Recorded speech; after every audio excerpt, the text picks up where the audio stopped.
All right, welcome everybody to the Three Men Power Trip, the podcast about wrestling, not only WWE, but like New Japan, TNA, whatever's left of TNA, I mean, NXT. Final deletion, bro.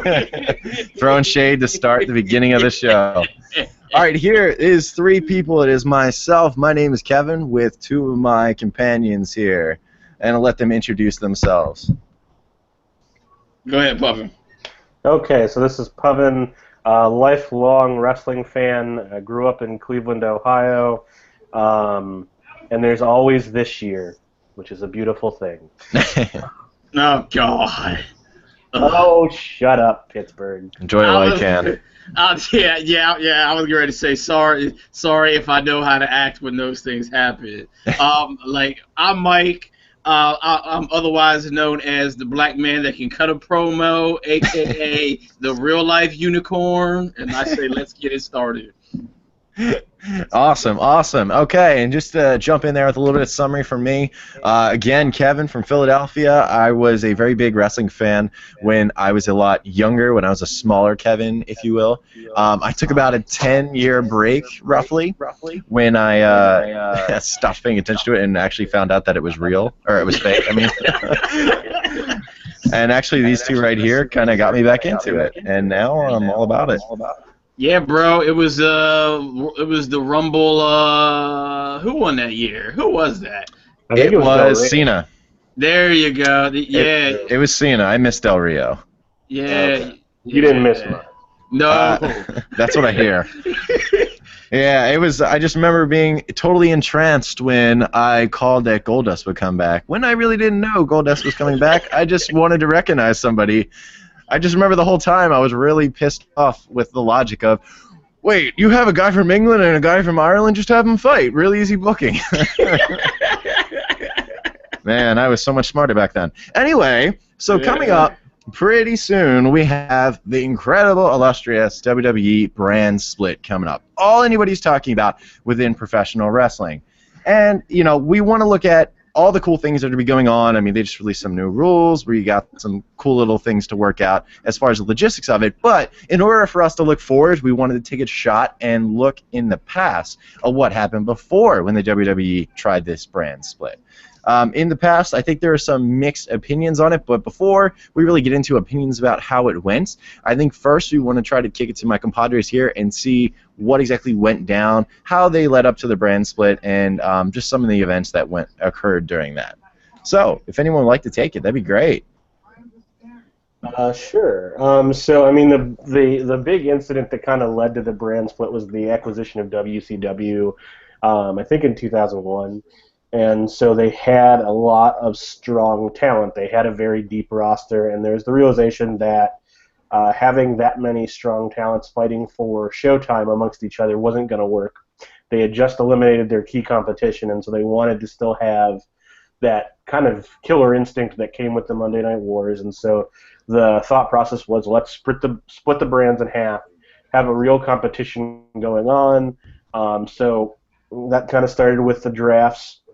It also gave them an excellent financial situation where they could have two tours going on simultaneously and have different merchandise, similar to some of the stuff that they did in the 80s when they had two different brands, or two different tours going on simultaneously. So it gave them a lot of options. It then also gave them something to do with the defunct WCW World Heavyweight Championship. So that became its own championship.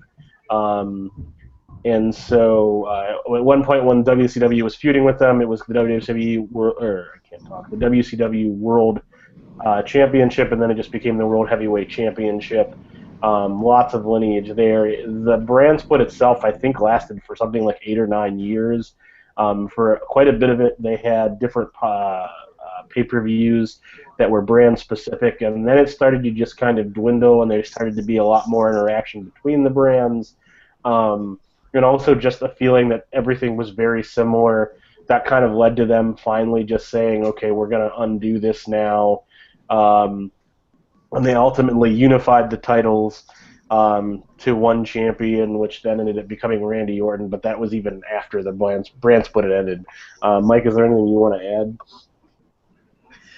Well, I would say, too, when they split the brands, that really like helped with the initial push of Brock Lesnar. I was gonna say because he was exclusive to SmackDown, and him and Taker had on. I won't say they were all great matches, but they put on some really good ones. I think too, you also had the emergence of some of the stars that we've all come to know well, such as Edge, Rey Mysterio. Those kind of guys benefited from the brand split, basically, so to speak. But it's just I'm anxious to see if they're able to replicate some of that success. And based on what we've seen, I'm not optimistic. Oh, really? Okay. Well, that's a really kind of a bummer for anyone who's looking forward to it. Well, I'm just being realistic because I'm like, look, after last week and having the Wyatt family basically rip off the final deletion crap, I'm like, if this is what we're doing, I don't know, bro. It's a bit haunting, isn't it? I will admit that I think that is probably one of the low points for WWE. Like they've gone so long with not even basically referring to TNA in any way. Like they'll refer to ROH, they'll work with them, they love Evolve, but TNA has always kind of been, we're not going to acknowledge it. And they go from that to then ripping off the one angle that's gotten TNA any attention in like the last year and a half, and like evidently really poorly as well. Like I watched Final Deletion. I still have yet to sit down and watch the clip of the Wyatt. Don't. Been told not to. Yeah, so, it's rough, man. I haven't seen anything probably that rough to sit through on Raw probably since like probably since Mae Young and Mark Henry gave birth to that hand. I mean, like, I gotta say, from my perspective, what? Kozlov used to cut promos, so there's been far worse things on Monday Night Raw than that hand. Needless to say, The Miz, before he was The Miz and was trying to do the Diva Search stuff, there's been a lot of painful things on Raw over the years. David Otunga? I mean, if we're going to just start listing off terrible Raw moments, that could be a whole show. Go ahead, Kevin. Before I was so rudely interrupted, I was going to say that, it's not even bad enough that they necessarily stole that bit. I mean, that's, companies steal from each other all the time. But I had a real problem with, like, using New Day in that surrounding. Like, if you're going to do it, man, like, not New Day. This is honestly, they come out with unicorns on their head, man. Well, but the thing is that I think that New Day being in it actually gives them some sense of them being able to be like, well, if anybody's going to pull it off, it's them. Because they have to, like, I think that when New Day even started, they were like, I don't know how this is going to go. And they've always just been able to pull it off somehow. Well, but yeah, but it's always worked because they haven't been serious. They've been jackasses. Like, I mean, then you're throwing them in this like serious, dire situation with Wyatt, who's always serious, and I think it just doesn't work. Like, I mean, if I don't wish this upon them, but if you put like the club against like the Wyatts, like although the Wyatts lose a lot now at this point, it would work way better than with the New Day. The New Day, that was a ridiculous thought in my opinion. Well, but we are coming to a point, and like I want the New Day to stay around for at least a couple of more months because I want to see them break the record for the tag titles. But we're getting to a point where the New Day has done everything they can do as the happy-go-lucky group, and so they started out as heels, but it wasn't like your sinister heels, and so maybe the Wyatts can bring them the edge that they need because like they are some of the best performers on the product, but like. They aren't thought of like the Club or the Fabulous Freebirds, where they could go into like the world title. Like Big E is good enough to feud for a major title right now. He's got all of it, but they've just not seen that way. And so I'm hoping that this maybe leads down the path of them being a little more serious. And I don't want to see them break up, but eventually a couple of Kofi and Big E are ready to go. Xavier's great on the mic, and I think if he gets more time in the ring, could really stay around for a long time as well. So I hope that it leads to something better, but this was not a great start. No. No, I'm not digging it at all. But You know what? I'm just going to move on to the next part, though, because, we talked about the history of the brand split here. There were a few things that, in particular, caught my ear during the explanation, and I think as much to many of the viewers. In particular, the idea of the two different title belts. Now, right now, we have the WWE Championship, which is the lone title at the top of the food chain. Before, previously we had the two separate ones. We had the WWE Championship or Heavyweight Championship in addition to the WWE Championship. And we decided to get rid of those because, I don't know, we wanted to make Brock Lesnar look even more huge by giving him one belt instead of two to carry around. So now the question is there going to be a second one? Because I've heard some rumors, but I'm curious. What about you, Mike? What are you hearing about this? Well, all right. Here's what I'm hearing, but I'm also hoping that they do bring back the second belt only because, like I said, that will give people, for example, so like if there wasn't two belts like before, no way Dolph Ziggler can ever call himself a heavyweight champion. So like it is good because it will give certain people opportunities to say that they were champions, but again, it just depends on like I would say the booking. Like to me, like for me, I would like to see maybe Cesaro win it. I think that would be a nice thing for him. But I think if they really want to make the belt legitimate, they have to. It depends on who they first put it on. Like in the beginning. So for example, like if you look at the U.S. title, which it's not as relevant as it was when Mr. Super Cena was the champ, right? So let's say Cena gets drafted to SmackDown, you put that belt on him right there, that belt is legitimate. So, I mean, that's just my thoughts on it. I agree. What about you, Pavan? I am going to take the opposite stance. I know that everything that I've read and seen is that they're going to go the way of two titles. I disagree with it. Kind of to Mike's point, it does give opportunities to other people.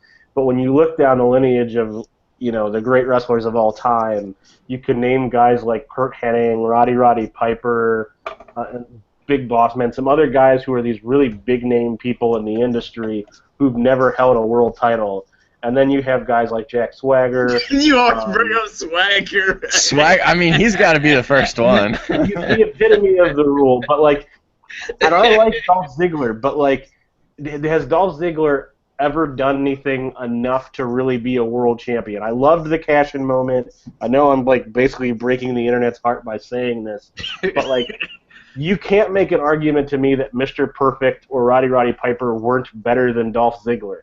And so because of that, the fact that he's held a title, yes, it's great, but I think that there is a piece to where it has watered down the significance of the titles, and so there's a reason why the World Heavyweight Championship always opened the pay-per-view. Hold on, sir. Wait a minute. Now, we all know if Del Rio hadn't concussed Ziggler, he might have actually had an actual push with that championship, though. That's right. Okay, so I agree. Like I said, I like Ziggler. But, and I'm going to just say this, Ziggler has had 7 years to do something to make us care beyond just cheering for him. And what has he done? Yes, he got concussed. And I hope someday we get to have him on this show and interview him. And I hope that he doesn't take offense to me because we grew up in the same frickin' place. But at some point it has to stop being potential. And we've talked about it. Yes, he can put on a great match with everyone, but there's still something that's just not there. And I think that that's why they haven't pushed him to that next level. And that's what everybody's upset about, but it's just not there. He has turned himself into 1995 Shawn Michaels, and I love 95 Shawn Michaels. He's my favorite wrestler of all time, but that worked 15 years ago, not now. I definitely think it's an upgrade from 1999 Billy Gunn. So. Well, I was getting ready to say okay, so I'm looking at it okay, I think it's two people. Well, not two people, but two things. So yes, Ziggler definitely needs to step it up, but then at the same time, again, the booking really hasn't helps him. You know what I'm saying? I mean, so it's we've seen him have the same matches over and over, and that's kind of people kind of get kind of numb to it. Oh wow, it's Ziggler and Sheamus again. Actually, it's all Sheamus's fault. Now that we think about it, that's whose fault it is. Anybody who's wrestled Sheamus has had their push stopped. You know what? I mean, Hold on, host here. The main host here. I'm jumping in. We're not having a debate about Dolph Ziggler. We're here to talk about the brand split. My heart is breaking. He used to be my favorite, and for all the reasons you all listed, Dolph Ziggler is no longer my favorite. But that's beside the point. All right, we have to get into the brand split. Now, we talked about the title.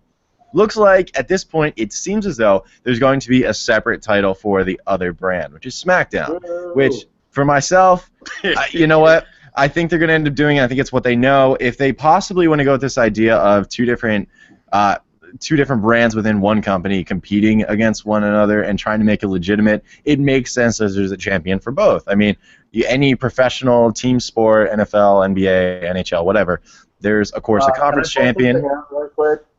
1 second. There's a conference champion, and then there's also a league champion. And that may be what this kind of is. Go ahead, Pavan. You are correct, but there's also a sense of pride from being from the American League. When an American League team wins the world title, there's pride there. So, like, yes, it's great that there's 2 world titles, but, like, if those two aren't fighting for who's the best champion, then it just becomes this weak debate.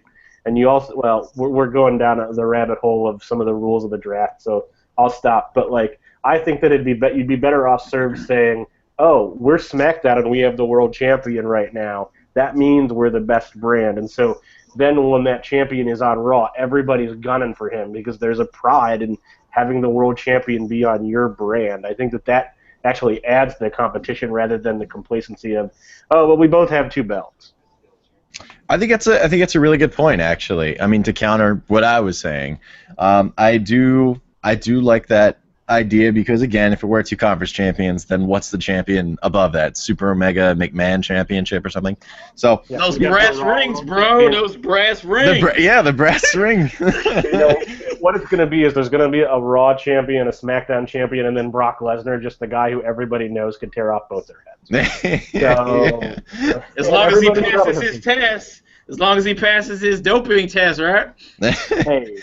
I mean, he's fighting Randy Orton. He's failed a couple of them, too, so it's not like he's not going to do it. It's going to be a great match. That's all I'm hearing. I like that we're slowly just killing the amount of people who will ever agree to, like, do the show with us. Like, Brock Lesnar will be like, yes, I'll do the show as long as I can rip all 3 of their heads off at the end of it. Well, I was getting ready to say he's the one that said he's a white boy and he's jacked, so we need to deal with it. Truer words have never been spoken. That's how I wake up in the morning. I look in the mirror and I say it to myself every morning. Same thing. Anyway. All right. So now that we talked about the past brand split and possibly the idea of having 2 titles for this upcoming one, there are more issues to get into for this upcoming one. First of all, like how it started, and of course, catch me if I'm wrong here.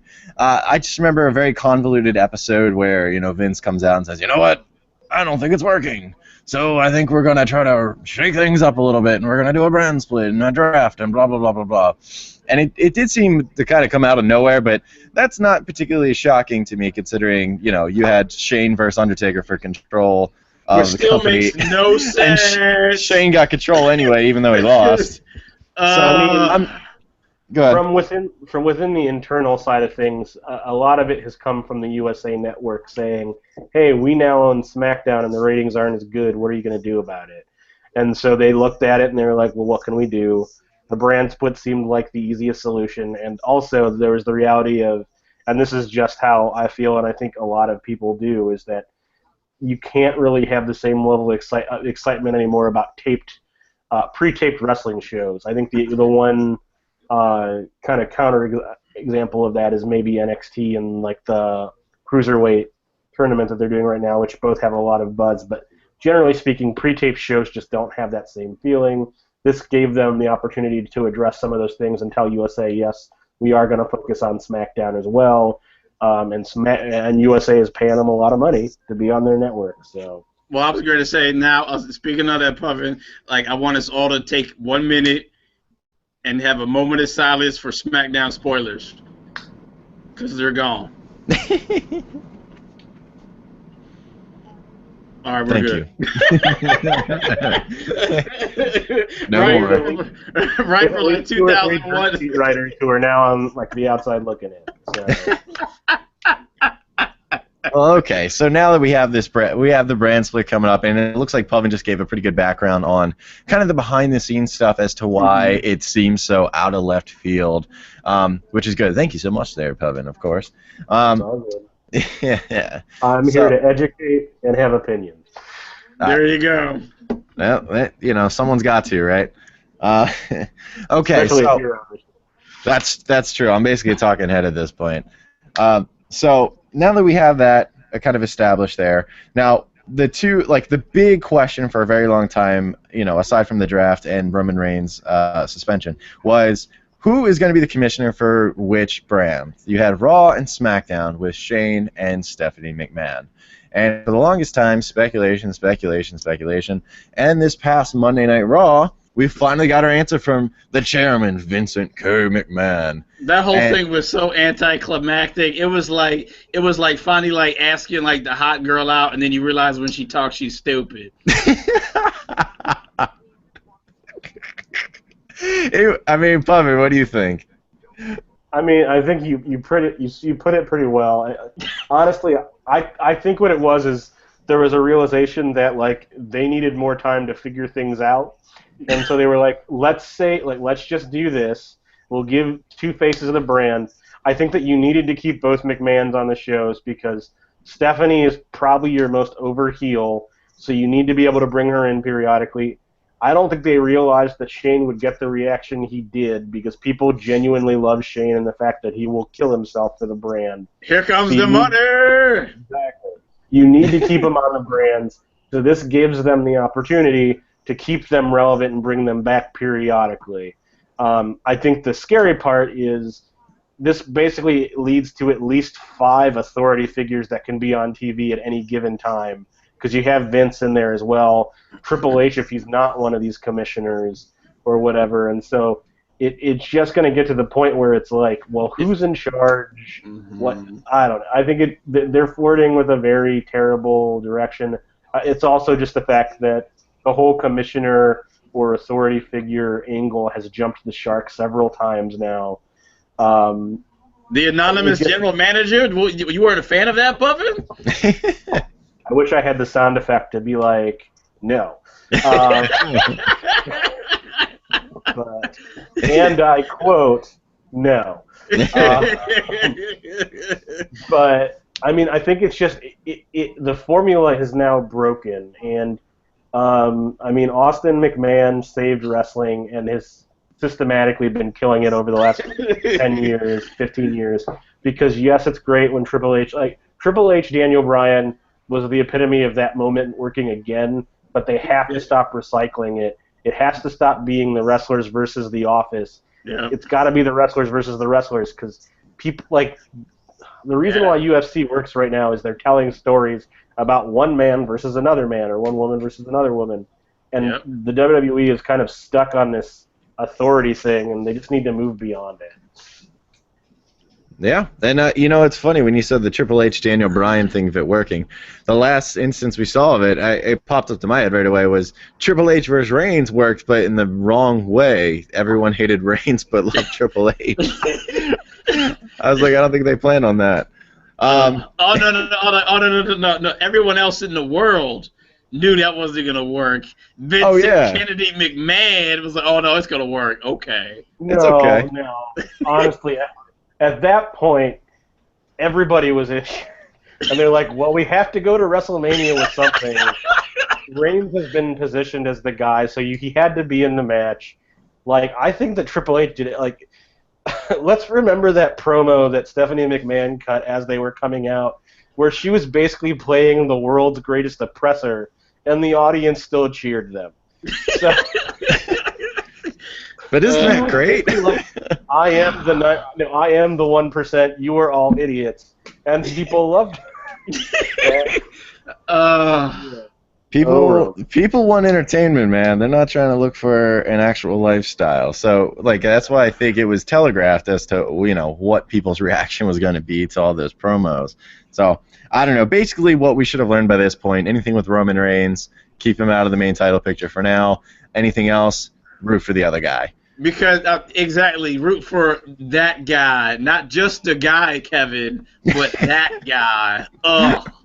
But so going down this path, and I know that we want to talk about potential You want to get to the GMs, yeah. But I want to talk about something that I think would be a cool way of doing one of the pieces of this. And so it's pretty widely expected that Triple H is going to be a general manager, and I disagree with it. Like, I don't think it works. I think they want to go away from that. I was going to say, isn't that a step down from the COO anyway? Well, I think he'd probably be both. But whatever. But I think, to me, what would be really cool is, so let's say they go a different direction, and SmackDown is picking, and all of a sudden Shane's just like, I draft Triple H. And they're like, wait, you can't do that. He's an executive. And he's just like, really? He competed at 3 pay-per-views this year. And you're just like, well, he must be an active roster guy then, too. And so then you get this whole fun little, like, hey, Stephanie, I'm your husband's boss. Mm-hmm. And so then you could do this whole thing where you lead into SummerSlam where it's like Triple H doesn't want to be bossed around by Shane. So you set up a match at SummerSlam, Shane versus Triple H. If Shane wins, or something. Well, exactly. If Triple H wins, Stephanie gets SmackDown. If Shane wins, Triple H goes away, or he's just like, well, you have to start working for me and be fine with it. And so that way you kind of get this cool little angle off of it, and it keeps Triple H out of that authority role. I know that he's not going to be on TV as much anyways because he's just getting older, and he's kind of one of those guys he's kind of got the Undertaker effect going on. But I think it'd be a cool way to use Triple H in a non-kind of easily contrived way that they would normally use him. It makes sense. That being said, and I'm stealing Kevin's thunder a little bit here, so I'm just going to take this part over, so I apologize, Kevin. No, that's never happened between us before. I can't, well, I'm just not going to go down that path. So if you could choose your dream GMs for the 2 brands, who would they be and why? I have my thoughts, but I want to hear from you two first. Dream GMs, huh? Now, we're talking about, when you say dream GMs, you talking about living or CM Punk dead? Is not on the table. Well, no, they have to be alive. You didn't say that. You said it was a dream. We are not in the Walking Dead WWE universe. That's ridiculous. I would never pick anyone from Walking Dead. They don't know anything about wrestling. No, I meant the Okay. I would take Dusty Rhodes in that environment. So. Okay, so it's got to be someone that is somewhat realistic. Like you said, CM Punk is off the table because he's made it pretty clear he's not coming back unless, like 20 years down the line. Yeah, and even then, I think he's never coming back, but that's a whole other conversation for another day. Yeah. Okay, so I may have to take a second or two on this, because the main struggle I have while I'm thinking about this off the top of my head is trying to not get repeats of people who have had some kind of position like that before, because one of the first thoughts I had was like old HBK when he did it around like 99, 2000, something like that, and I thought that was cool, but I don't want to rehash it either. Well, it would be fun to have him do it when he wasn't horribly addicted to lots of things. Yeah. And I say that as his biggest fan in the world. So yeah. I actually had the opposite thought. I was like, man, he would probably be pretty boring now, though. Well, yeah. That's true. Okay. I'm going to have to go with, all right, and this is somebody that, I'm depending on the age of the listeners. They may or may not know who he is, but I know he does a lot of stuff backstage. Is Double A, Arn Anderson, man. I like that. Like, the old-timer in me likes it, but I just don't know that the audience would connect with him. Although maybe that would bring back an older audience, so who knows? Yeah. I just mean just because, he's been in the business for, so long. I think he could definitely help, some of the new era, stars kind of, really, develop, because if you take a look at it, he's basically seen all of the errors in their entirety and seen, what's basically worked and what, hasn't, particularly with WCW. So, I mean, I think that would be a great person to learn from, kind of how Dusty kind of helped the people down in NXT. I think Arn might be able to do the same for, the people on the main roster, now. Well, I agree with that. I guess it just depends on how much of a role he's going to take. I actually think that he would flourish than more of the traditional Jack Tunney kind of Gorilla Monsoon type system rather than the promo-heavy Bischoff or Adam Lee. I would agree. Yeah. But yeah, so you still got one other one if you want to choose another one. Oh gosh. I'm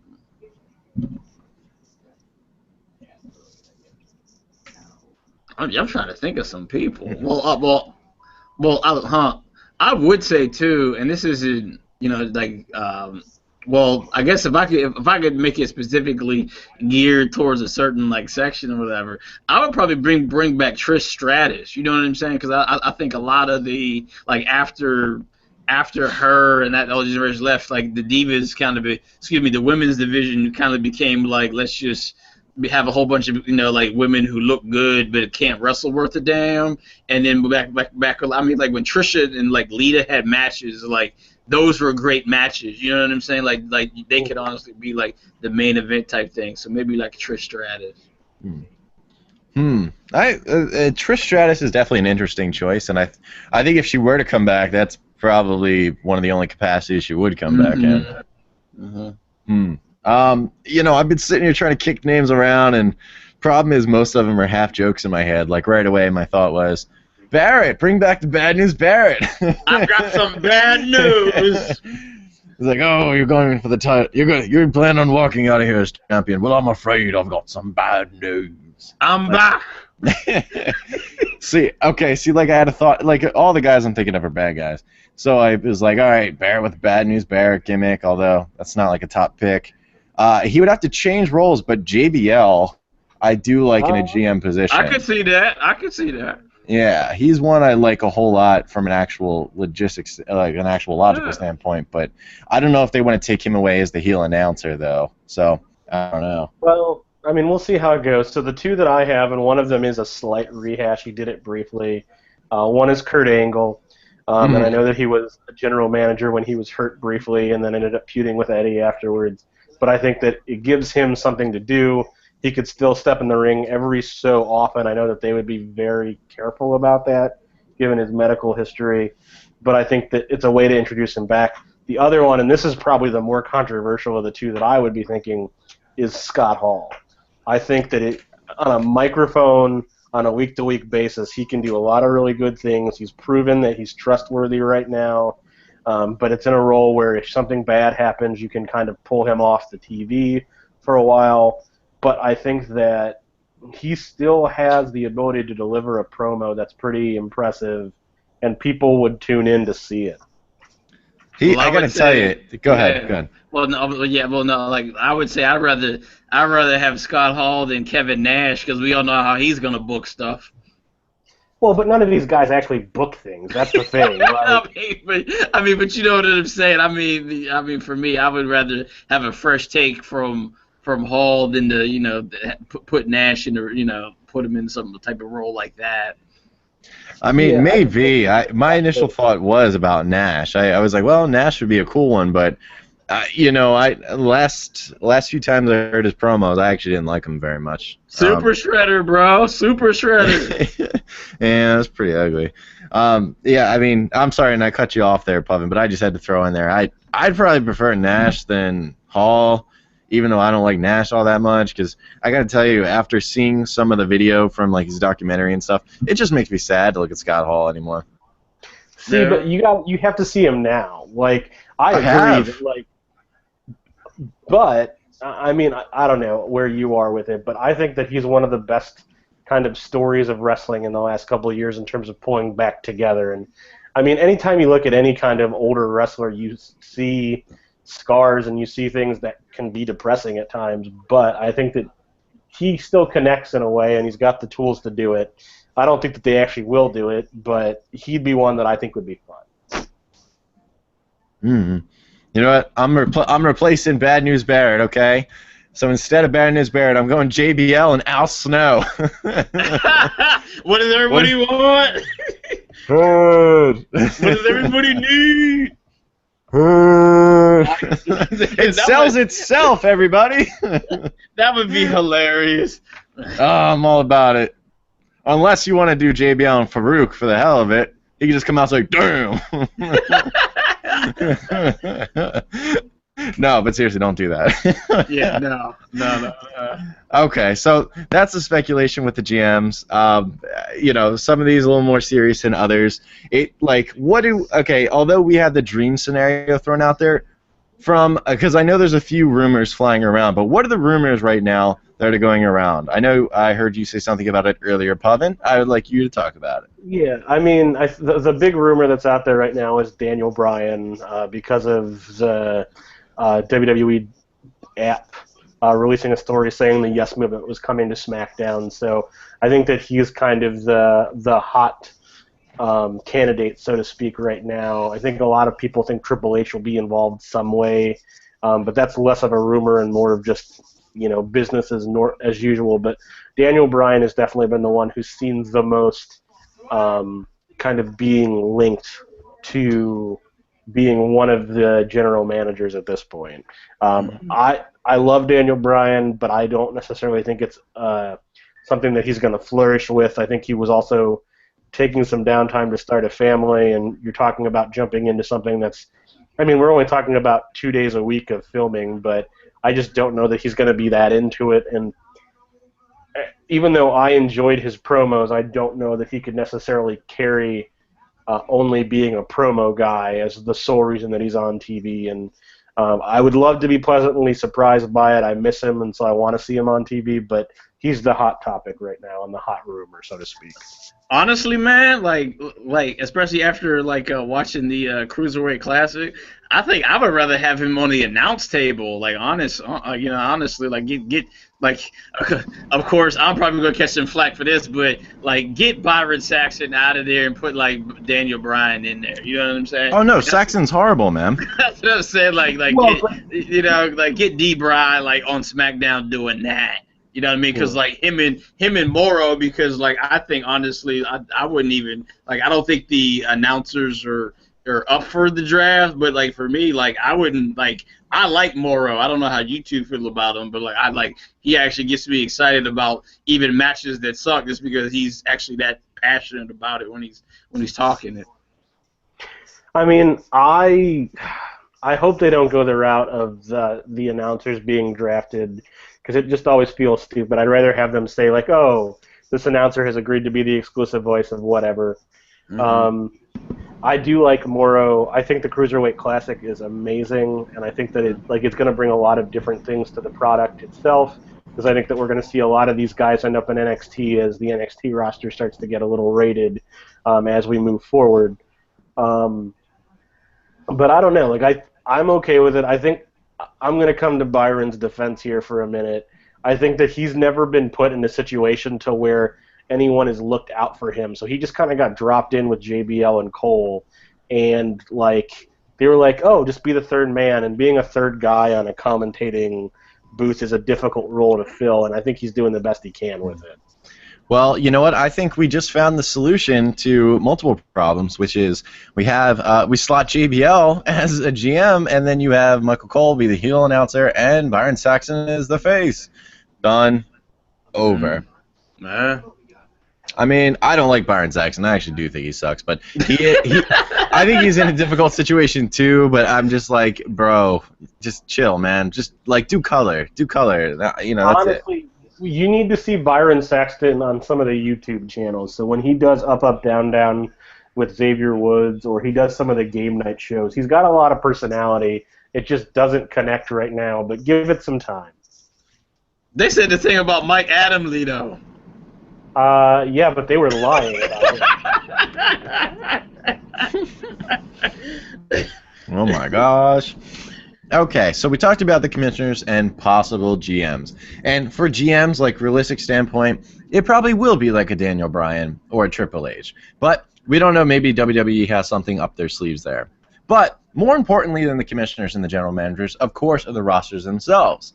So that just means that we have to do a draft of some type. And we know that's going to be happening very, very soon. And I believe it's happening on SmackDown. Is that correct? Correct. Yes, a great way to start off a brand new live SmackDown is by having the first draft. Now, WWE, fortunately, for this draft that's going down, they just released some rules tonight. And I don't know if you have them in front of you there, Mike, but Since I earlier do. you brought them up, would you like to read them off before we talk more about it? I sure can. So the rules of the WWE draft are as follows, okay? Raw has the first overall pick. Shocker there. Since SmackDown is a 2-hour show and Raw is painfully 3 hours, for every 2 picks that SmackDown receives, Raw receives 3 picks. I'll say that again because I was confused when I read it myself. For every 2 picks that SmackDown receives, Raw gets a third. Oh my gosh.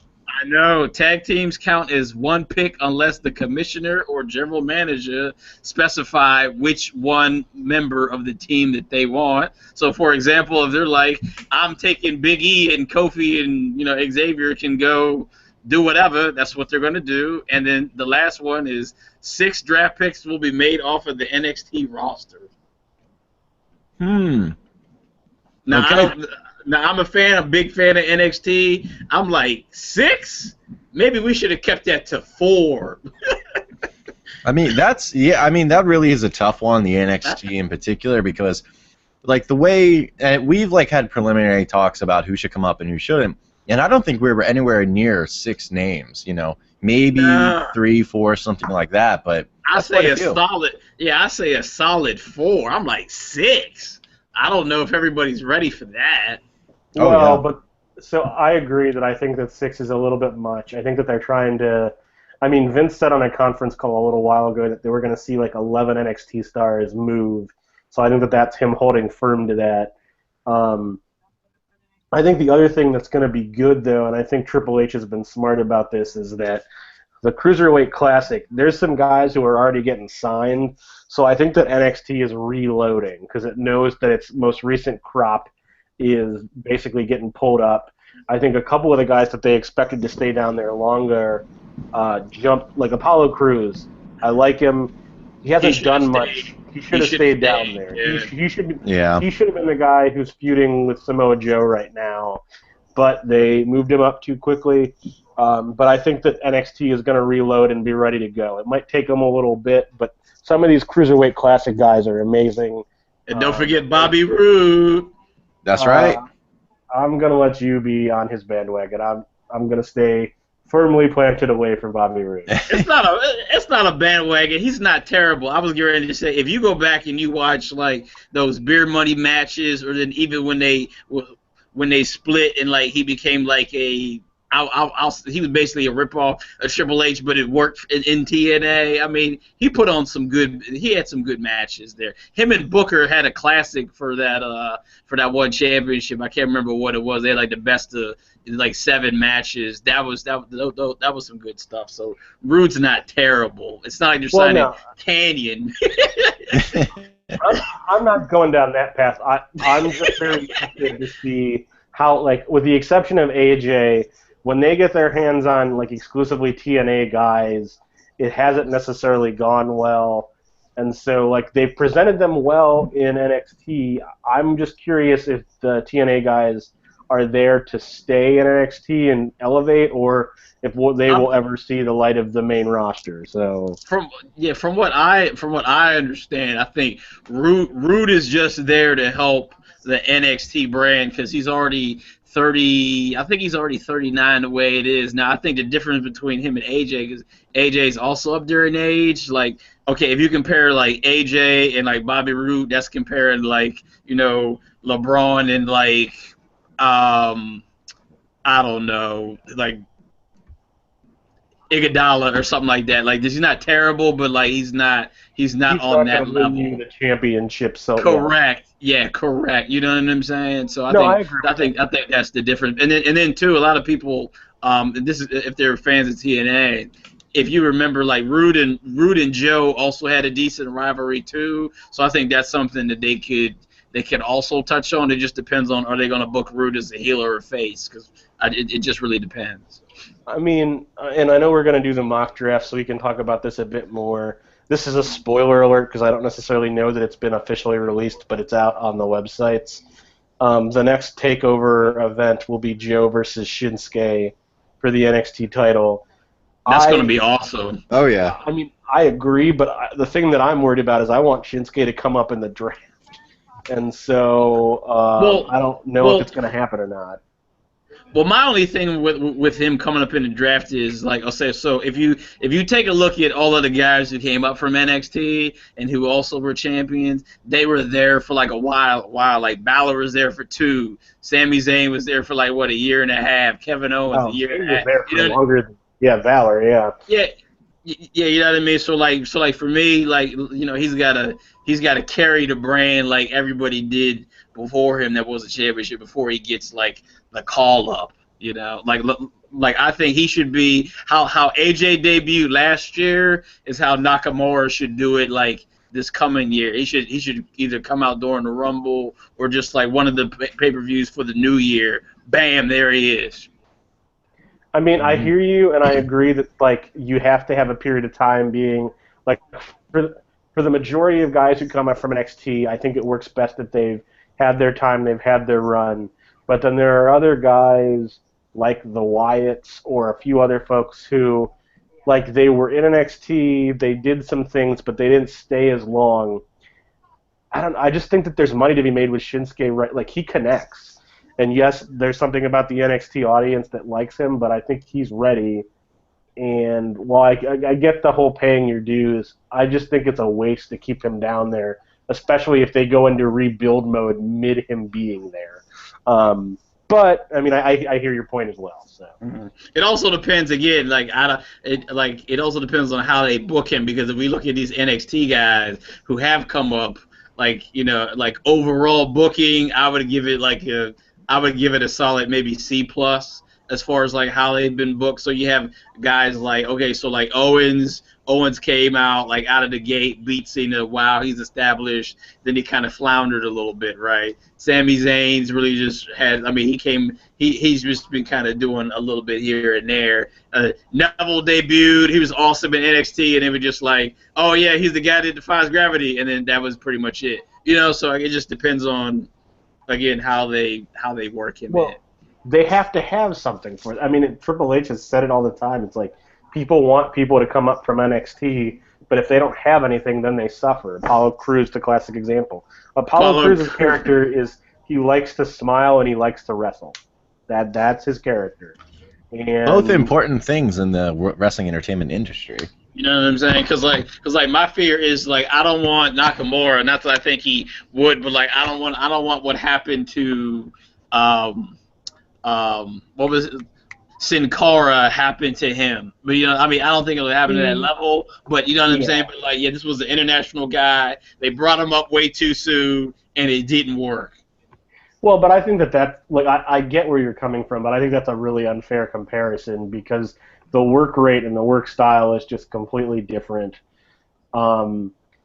I agree that if you bring up Nakamura right now, you have to protect him. I think that he has to be booked similar to how he's booked in NXT, where like he hasn't lost yet, and I think that they should do that when he comes up. Like he should knock people off, and I don't know. I don't think that you should rush it. But I think that there's a lot of money in a Nakamura-Brock Lesnar match eventually. And so I think that if you get him up to the roster quicker, you can build that so that down the road, like a year and a half or so from now, you have this amazing match between the two of them where fans are going to be rooting for Nakamura to knock off Lesnar. I don't know. Maybe a bit, yeah. I mean, maybe a bit later, but I don't know. I feel really uneasy with this idea of we already have a bunch of people that we think will be selected by the WWE in this draft, and if you add Shinsuke too, it's like, there's so much. That's so much time you have to give to so many different people.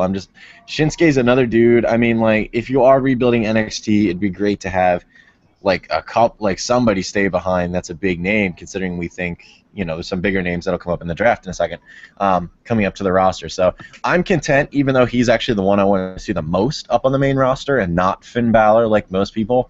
I'm content with him staying down there for now. But just so I have to kind of move on to the next segment here. Unfortunately, we can talk about it a little bit more as we do the actual draft thing. But when I go through the list of competitors or the wrestlers that could possibly be picked for the draft, I just noticed one or two kind of goofy things here. Particularly for me is during the male superstars section, I noticed that there's a big difference between the tag teams and the male superstars, where the Wyatt family is actually all single competitors, and they are not listed as a tag team, whereas like the social outcasts are. So that's very interesting to me because it sounds like up on the horizon may be a split up between the Wyatt family finally, or at least no one wants to see last. No one wants to see Braun Strowman except for Vince. No one. But you know what? They already did the split up before, and it didn't really work. Except for Bray, though. I mean, Luke Harper was like okay. Eric Rowan still sucked, but So it looks like there's a possibility that may be happening again.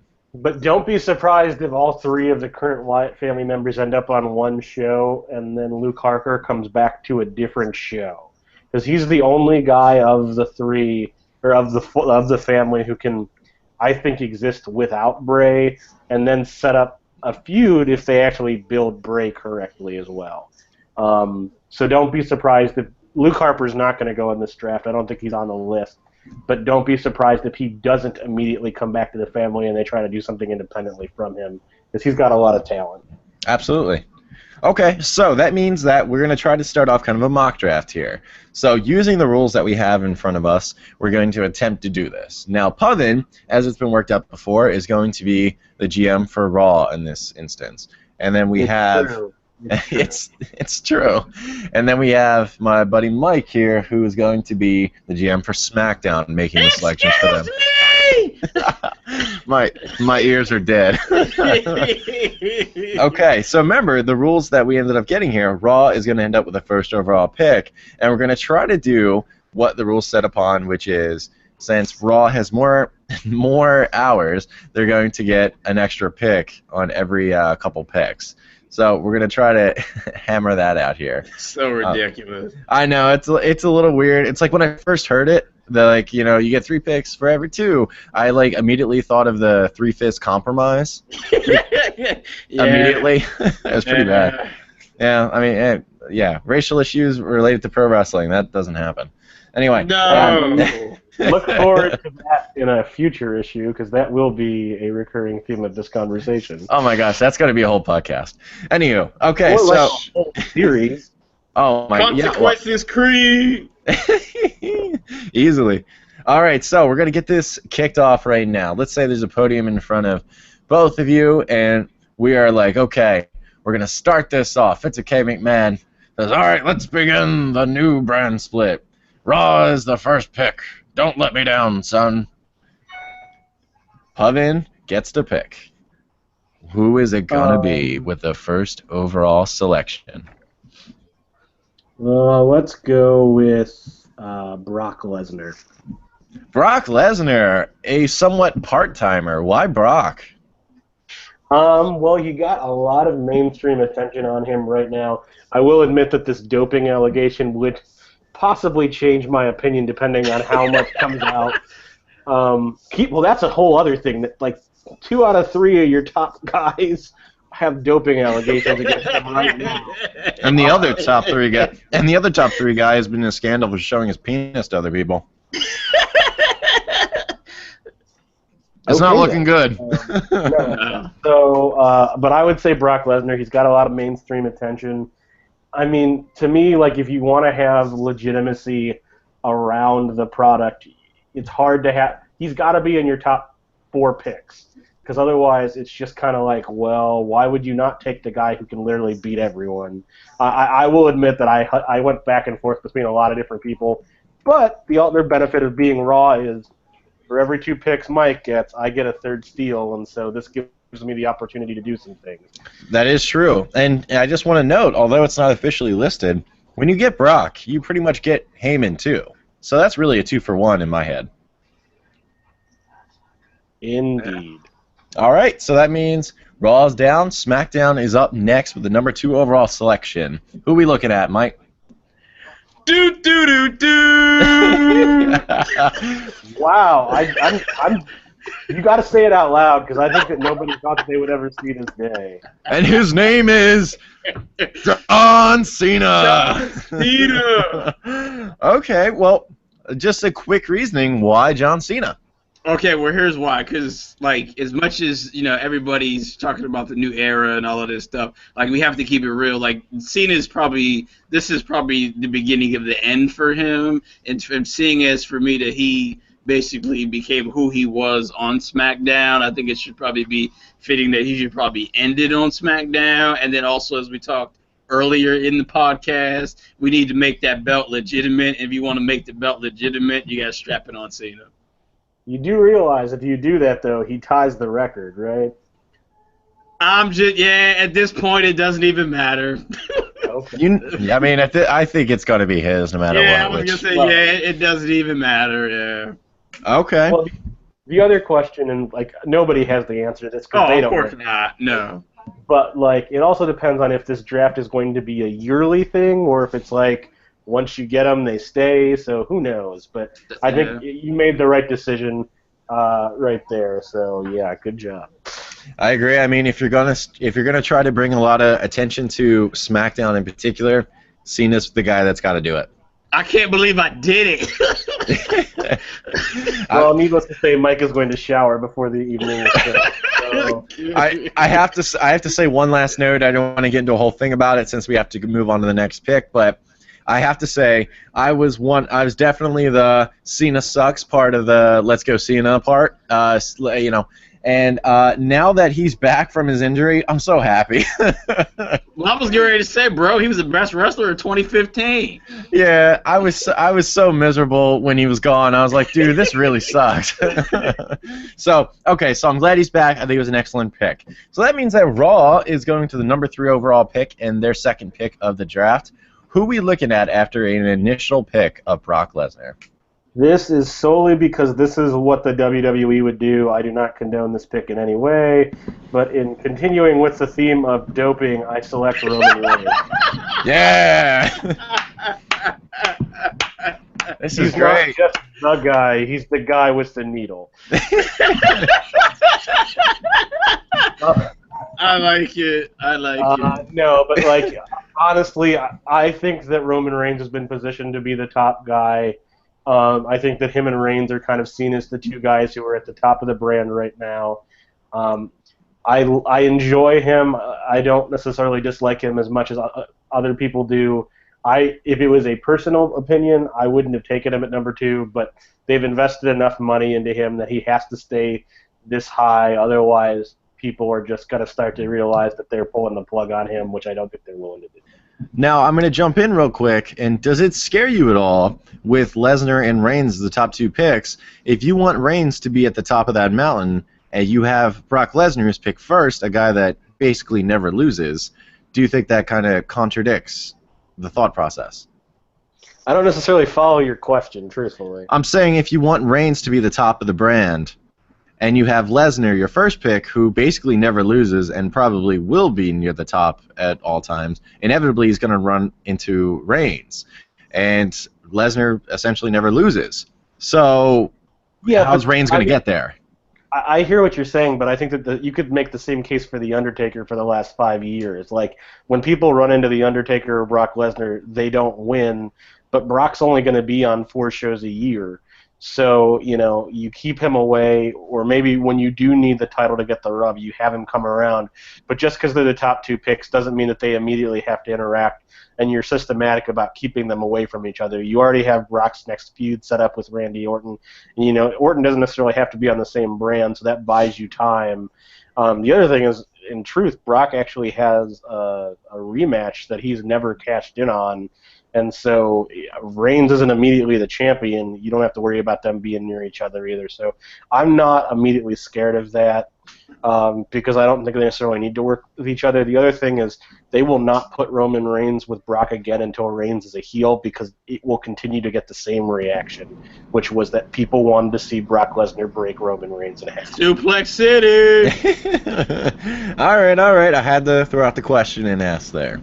So that means after that pick there of Roman Reigns, who are we looking at over on SmackDown, man? All right, so I was debating between 2 people because when we had in a previous discussion we had all had like I found it funny that we were like 5 picks in and nobody picked Ambrose. So I was like, do I want to go with the current champion or do I want to go with Mr. Redesign, Rebuild, Reclaim? Well, I'm surprised that there's another guy that's not on the top of your lips right now, truthfully. Because the fact that he's not means that I'm going to make you pay in a minute. So. Screw that, I'm getting Kevin Owens. That is, I think that's a phenomenal. I love Kevin Owens. I think, my God, if he doesn't go in like the top 5, I don't understand what's happening anymore. All the guy does is deliver every opportunity he gets, every single time. Plus, he's great on Twitter. Oh my God, he owns Twitter. Like, he just released I don't know if you saw it, but he just released a new tweet actually about it said something to the effect of, yeah, 6 members of NXT are going to be drafted in the WWE draft. Do you know how I know? 90% of the NXT roster is the one that told me. He owns Twitter. Now that CM Punk is gone, it's not even close on the WWE. Oh, yeah. Yeah. I mean, truthfully, like, I think that there's a couple of guys who are really going to benefit from the draft. I think he's at the top of the list. Because, like you're saying, he's a great heel. They don't have a lot of top heels. He's immediately going to get elevated to a top spot. So it works on a lot of different levels. And, yeah, he's the only guy on the brand right now who's not scared to be a true heel. And you need that. So Absolutely. They need to develop more heels, because every time they try to develop a heel, they put him up against Reigns, and they end up becoming a face. It's like, oh, we'll bring Triple H back. No, everyone loves Triple H. No. Yeah, nope. Rollins. Nope. Everybody loves Rollins. Okay. Nope. We're like, we'll have Rollins say he tore up all their fan mail. Nope, didn't matter.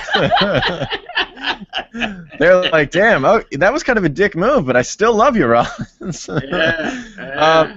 Okay, so all right, we got that going down. So I think Kevin Owens, solid pick. He's now my favorite in the company, so I'm a big fan of that one. So that means we're going back on to Raw here and see what is going to add to Reigns and Lesnar.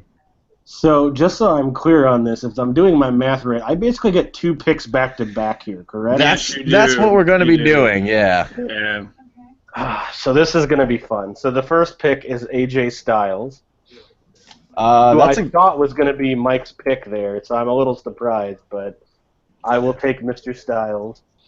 That would make sense considering the whole Cena-Styles feud. Yes, and then I'll give you both, and then we can talk about both of them. So the other one, and I know that when we did this the last time, he didn't come up, but because that I need a world champion, I would take my guy, Mr. Ambrose, here. It also maybe gives the opportunity for another one of the Shield guys to go to a different brand.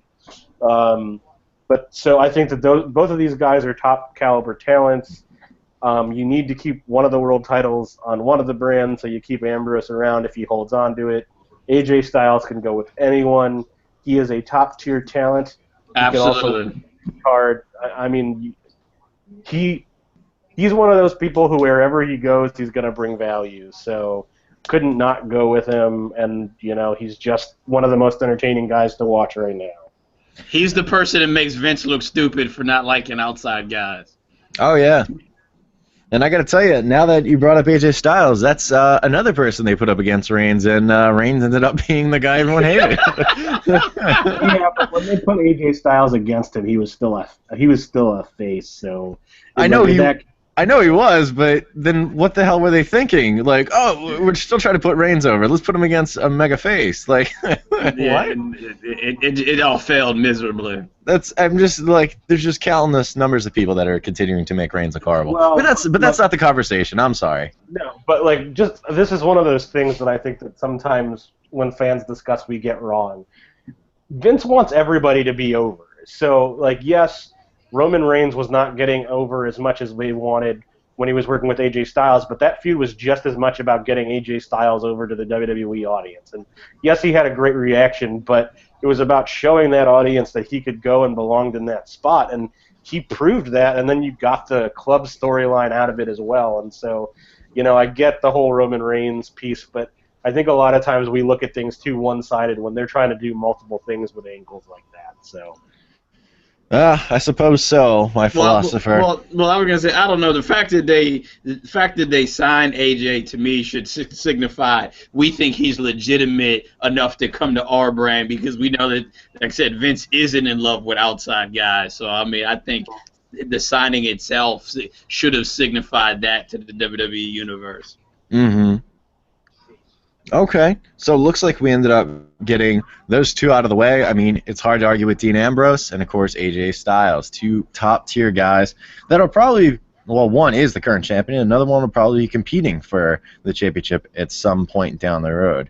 But that means we go back to SmackDown now after those last two back-to-back picks. So a lot of talent off the board. What are you thinking, Mike, for your show? It's got to be Rollins. Ah, absolutely. What do you think of that pick, Pavin? I mean, I think that for me personally, you have to separate the Shield guys in some way. I think that obviously two of them are going to end up on the same brand. I think it makes more sense to put Dean Ambrose with Roman Reigns right now because they're not going to feud as often as much as Seth Rollins with both of those two guys. I think that eventually sets up whenever, because I do think that Reigns is going to turn heel here eventually. I think the audience has basically made it apparent that that's what they need to do. And so it gives them the opportunity to work together, but it, like we had talked about the first time we kind of practiced this, the fact that the Shield triple threat is the main event at Battleground seems like a wasted opportunity. You have to get them away from each other, and this gives you the opportunity. And I think that Rollins immediately becomes one of your championship contenders on SmackDown, so it makes a lot of sense. Great talent, established. He's what you want in your top five, so... Yeah, and I would agree there. Definitely the point about the wasted triple threat opportunity for the Shield, I still don't get it. It didn't need to happen. I mean, like we had enough of a little bit of it at the Money in the Bank pay-per-view where, you know, you had Dean Ambrose cash in after the Rollins and Reigns moment. That was enough for me, truthfully. So, like, it didn't have to be for right now. Yeah. So agreed with you there, and it's a good thing to get them a little bit split up if you possibly can. And Rollins, I love, like, outside of Kevin Owens, Rollins is my absolute favorite in the company, so I'm a big fan of the pick of him for sure, even though his character is kind of going through a little bit of a change right now. But either way, I think all roads lead to positive with him. All right, so that means it's going to shift back to Monday Night Raw with Shane O'Mac and Pavin. Who we thinking?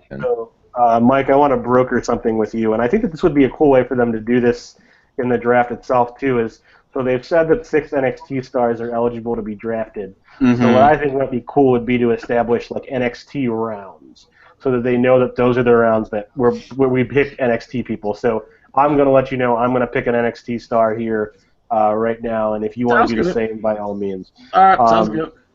So I know that we had this discussion before. To me... He's ready now, so I would take Shinsuke. The king of strong style. Exactly. The only reason why I'm a little concerned with the pick is if he comes up, what happens in this now booked title match?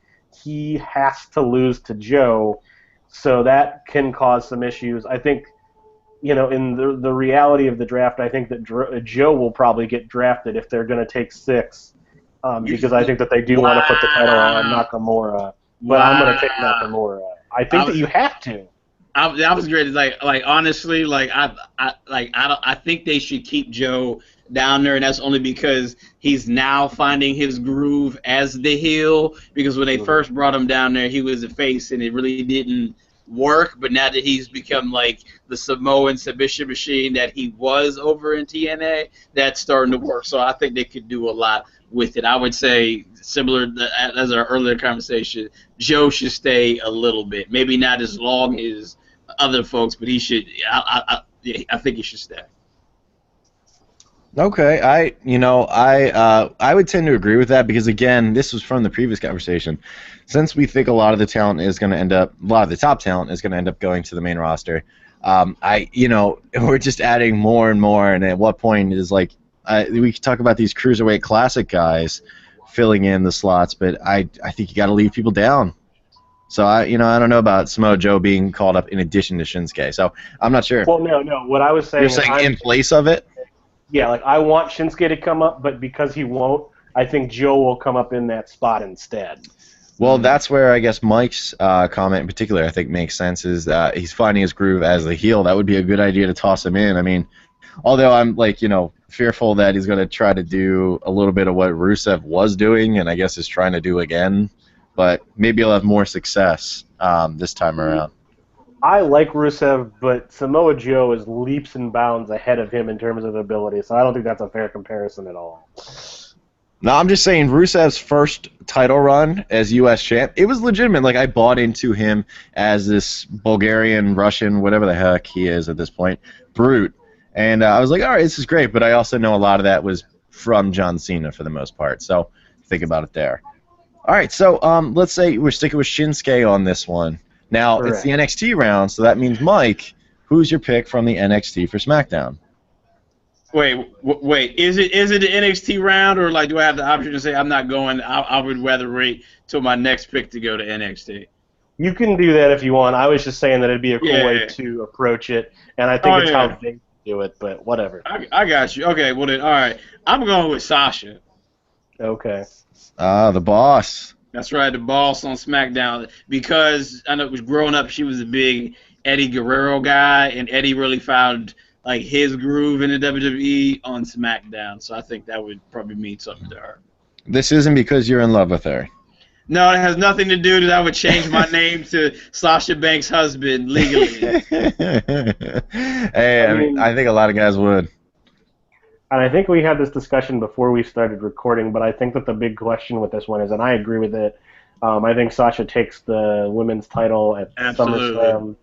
But the question becomes, does the women's brand become exclusive, or do they split into two? I think that the title has to be defended on both shows, because if you split it right down the middle, the division is not strong enough to subsist on its own. Mm-hmm. So I think that belt has to be defended on both shows, just where it is right now. Who knows? Maybe they won't, but yeah. Yeah, I would agree. I have no issue with that, because the women's, to me, keep it the women's title, because if they bring back that god awful butterfly title, I don't know what I'm gonna do. I think we're safe from that for a little while at least. Yeah, so I don't know if there's too much to worry about as far as that goes. I do like the new makeup of the belt, because I think it's bright colors and everything. This is how I'm thinking. Actually fit with Sasha Banks pretty well, so I can't wait to see that on there. That's right, man. Yeah, I'm looking forward to it. So I think that's a very solid pick. Of course, we don't know how it's totally going to play out with, like Pubbin was just saying, if they're going to try to split up the female talent or not. Yeah, I don't know.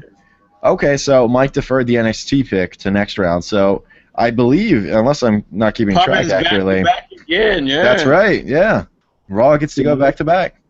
This is where I'm feeling a little more stuck, because you just took Sasha. So I'm gonna do something that was not in my original plans. So I'm actually gonna go Charlotte. Just bringing the women's title to Raw. And I'm going to bring up Bayley right now as well. Oh! Wow, back-to-back women's. Wow. But I got to throw in there as kind of the GM. Does that mean Mike has to do 2 NXT picks then in the next 2 or 3 rounds? Well, he doesn't necessarily have to, but it means that Raw might be the exclusive home of NXT call-ups. Well, that's fine. Well, that's fine, because my next pick will be NXT. Okay. But I figure we probably want to spend a couple of minutes talking about Charlotte and Bayley. Charlotte, obviously, is the champion. She's established. She's had a great run, and I think that people are ready to see her get knocked off. The other thing that I like about her right now is she's had this long run, and so she's an established heel, and so she doesn't need the title. And I think with bringing up Bayley, I don't think that she's immediately going to go into the title picture. And so who better than the night after SummerSlam to kind of come out when Charlotte's pissed off than Bayley, and have Charlotte just go crazy on her and set up that feud where you get this fan favorite who everybody wants to root for, facing somebody who's really a formidable opponent and has proven herself, and that's how Bayley establishes herself on Raw. My only question with that, Puffin, is what if Bayley is Sasha's mystery partner? I actually think that is the route they're going. But this is the beautiful thing about Battleground. You're able to do whatever you want on Battleground because the draft hasn't established the rules yet. So that's the last time before the Big Four that they're going to get to do whatever they want. So I think in a way, if you do that, then it kind of you're setting the stage for Sasha and Bayley eventually, anyways. Because let's be honest, it's probably the greatest women's match we've ever seen. Absolutely. And so keeping them away from each other, setting it up for Royal Rumble, WrestleMania, SummerSlam, or Survivor Series is the way to do it. Yeah. Oh, yeah. Yeah. Okay. So I think, absolutely great pick. Great conversation. I like it. All right. So what are we thinking for the next pick of this draft? All right. I'm going NXT, and I'm picking Balor. Finn, the Demon? That's right.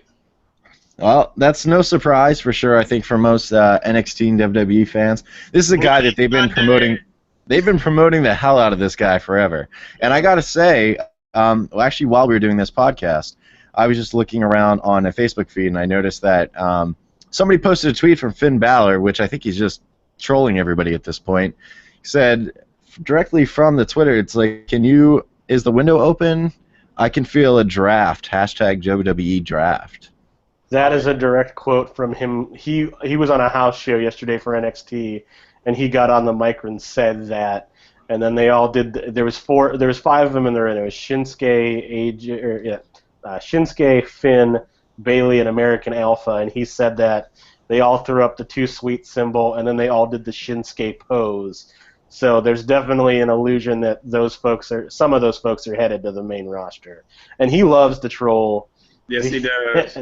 Whether it be posing in front of TNA or, bringing up the Bullet Club every 5 seconds. Yeah. And that's the thing. He did post it. He posted it a day or two ago, I think, on his Twitter from him directly, in addition to that live feed you were mentioning. So if I remember correctly, at the time of the Royal Rumble, I think he said something about he was going to appear at, like, number 28 or something. And, of course, that didn't happen. But he definitely is a fan who likes the trolling setup. But you know what? For a realistic pick, I think Finn Balor, like I was saying before, is a dude they've been promoting forever. I mean, other than the fact that he's just so damn marketable with the Demon persona.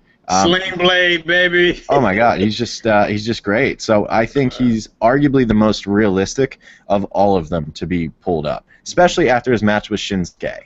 That was a big kind of like I think we talked about it before. It was like kind of a swan song moment, if you will. Yeah. And NXT is getting known for those moments when people come up. Mm-hmm. Unfortunately, ironically, Shinsuke is becoming like the main roster killer. He did it to Sami Zayn. He did it to Balor. Yeah.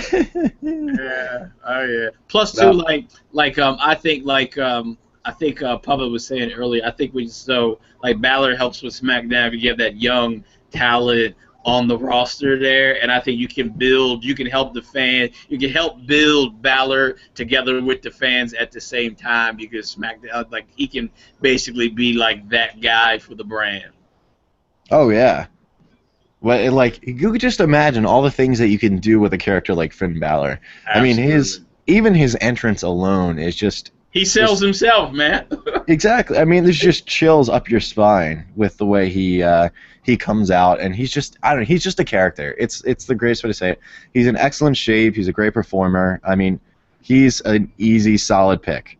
Mm-hmm. Plus, I would say, you have to typically don't they keep people who date off on different shows anyway? I don't actually. I think that's probably a terrible idea for a lot of them. Because you're just basically you're going to create more Rybacks and CM Punks who are miserable with the company.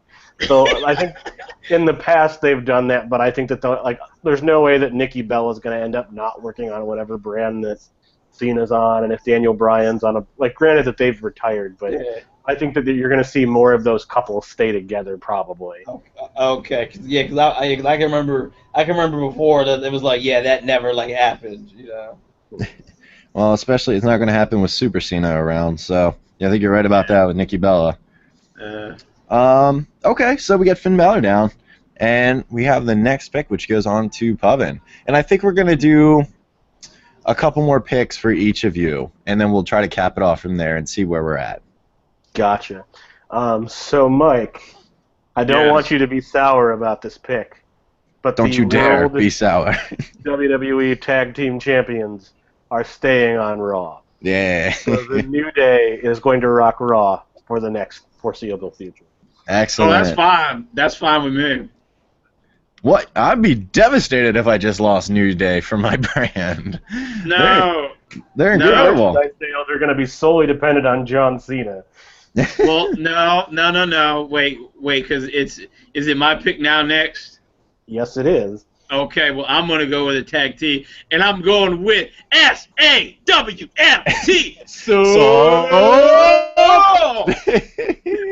There you go. Big Cass and Enzo. What a pick. These two guys, I mean, I'm trying to think of the last, I mean, you all can correct me here, but I'm trying to think of the last like tag team that came up, and I was just like, holy crap, they are getting pushed super quick, and they actually don't win a lot for how well I think they've been pushed, if that makes sense. They're, just right now in the matchup they're in, that's pretty high profile for recent NXT call-ups, or reasonably recent ones. So I love that pick from my perspective. What do you think, Puvin, as the opposing brand? He's 6 feet tall, and you can't teach that. Are you talking about Enzo at 6 feet tall? Well, his hair, his frohawk. Exactly. He's a certified G. And a bona fide stud. Well, once again, I think that this is another example of a division that's too fragile to split, so I think that you have to have the tag titles float between brands. Mm-hmm.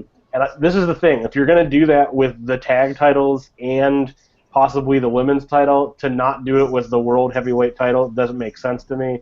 I think it's a great pick. I think it's another example of, I think that Mike is going the SmackDown route of old, where you're going to take the young guys who are going to establish themselves and can go and get people excited. And so, I mean, I love Big Cass and Enzo, so no hate from my end. No, although absolutely. We didn't really ask if you wanted both Big Cass and Enzo. If you were really a McMahon, you would only want Big Cass. That's a genuine concern of mine too. It is. I really don't think I think it would be just the dumbest thing to split them up. But I am genuinely concerned that somehow they're gonna go I'm taking Big Cass. I don't want Enzo, and then Enzo's just gonna trash talk on the other brand forever. I'm worried about it because I know how the WWE sometimes they get a little crazy. And I don't want them to split up those two because I think they're great. And I think Enzo enhances Big Cass. So the only tag team I see being split, and I think that they're going to do it for comedic relief, is Social Outcasts. I think that it's just something that they put there to be able to, we're going to loom with it. But, they've tried to split up the Dudley Boys before in the draft, and it killed any marketability they had. And so I know that they like to create single stars. You want to get the most out of your product. But by splitting up some of these guys, what you're really doing is taking marketable assets and basically destroying them. So you got to keep a lot of these tag teams together. Mm-hmm. Yeah, I mean, I will say with the Dudleys now though, Bubba proved when he was Bully that he could be a full blown heel and it could do some stuff. But I would agree, I think, but if they were to do that, that would completely kill Devolve because he would have literally nothing left unless he wants to go back to my brother Batista testify, because that ain't gonna work. Yeah, the Dudleys are horrible now, man. I'm just gonna say it, because when they came back, I was really excited. But then when we kept seeing over and over again them lose. Particularly, they would lose in table matches, which is their match. Well, hold on. It's over. So there's two things about this. One, this is another example of booking versus them being terrible, because they're still great in the ring. I know that, Puvin. That's what I'm talking about. They're legendary tag team. They didn't just get bad. It's because they ruined them. Excuse me, I was making a point, and if you listened, you would be educated rather than being unduly opinionated. Mhm. So this whole thing about their match, if you look in the history of people who have matches, moreover than not, they lose their match. Has The Undertaker ever won a casket match? Very rarely. Because it's more fun to put him in the casket than to have The Undertaker out of the casket. Exactly. You get a bigger reaction when the Dudleys go through the table because they're not supposed to be the one. This is what we call being a mark. You're from Philadelphia. Thank you for proving my point. Who was the last person they put through a table? They just talk about it and then they get thrown through. Now, I will say, right now, this all depends too. If whoever drafts the Deli Boys, and I'm okay with this. If you were to draft him, let's throw Velvet Sky in there too. We got like 17 picks before we're getting to the Dudley Boys. That's the senior division, so them and Tajiri are kind of that last round where it's like, okay, if we need people who can protect these other guys in a bar fight, we're gonna take them. I just said it because I wanted to throw Velvet Sky's name up there. That's all. All right. We're gonna move on. Since we only have a little bit left in this whole deal here. The last pick, I think I lost track. I think it was Pubbins. No, Mike. It was me. Mike. Okay, so what's gonna happen is Pubbins gonna do 2 picks back to back, and then Mike's gonna finish it off with his last pick. So this is interesting, and I don't know if we did this intentionally or not, but I think it's fascinating. So I'm gonna take Bray Wyatt, and then I'm gonna take beyond just that, I'm gonna take Randy Orton, who is the number. Exactly. I don't know how we did that. You want to hear voices? Wow. So Raw has just become the A show again somehow. And all of the women in the locker room are now going to be locking their bags extra tight. I was getting ready to say. Oh my God. Lesnar and Orton. Giddy up. So you have them. I mean, I don't think that there's no way that this is actually going to work out this way, hopefully. But Bray Wyatt is another example of a guy who I think is going to have incredible potential to come out of this draft and actually maybe beat someone after this draft. I refuse to believe it. Yeah. Well, either way, he's going to give us a promo about it.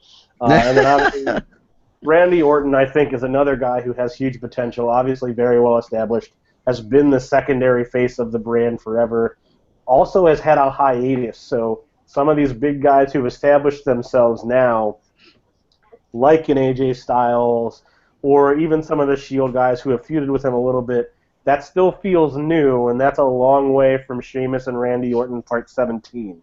Mm-hmm. So you have an opportunity to have an established main eventer work with new people, which is what Randy Orton has needed, because he's got boring. So young. He is not. He used to be your favorite wrestler, so calm down there, champ. Keyword used to be. I was going to say he's been boring for the last 3 years. That's because he got good too early. So this is the thing. He was working with the same guys for the last 6 years because he was so established. Now there's actually new guys for him to work with, which is going to bring him back to being the Viper, so to speak. And I think that he's going to be very much benefited from this draft and not having to work with the same guys over and over again. Oh, goodness. I can't help but notice after those 2 selections, which I think are great selections, can't help but notice, but we still have some champions on the board that haven't been picked. Well, I was going to say that's my next pick, actually, since I realized I was like, I need some gold on SmackDown, so I'm taking The Miz and Maurice. Of course! It's a 2-for-1 pick right there. That's like getting a starter reliever. Exactly. In addition, you have one of the few heels that actually works in the company.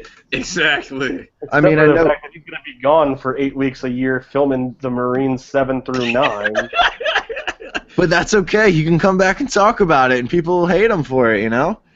It's just a little unfortunate that they couldn't have had the draft with Sandow or Mizdow, whatever. Because I'm sorry, that still was one of the greatest gimmicks I've ever seen. That was just it was so worthless, but it worked. Actually, you know what? That's a new GM pick for me. Sandow come back as intellectual savior of the unwashed masses. The other thing I'm going to point out, Mike, is it's a good thing that you got Maurice, because Sasha's going to be working exclusively with men on your brand right now. Well, I was getting ready to say I have some women picks lined up. Don't worry. Don't worry. Well, so would I. Like you couldn't have Charlotte and Bayley wrestle each other only for. Oh yes, you can.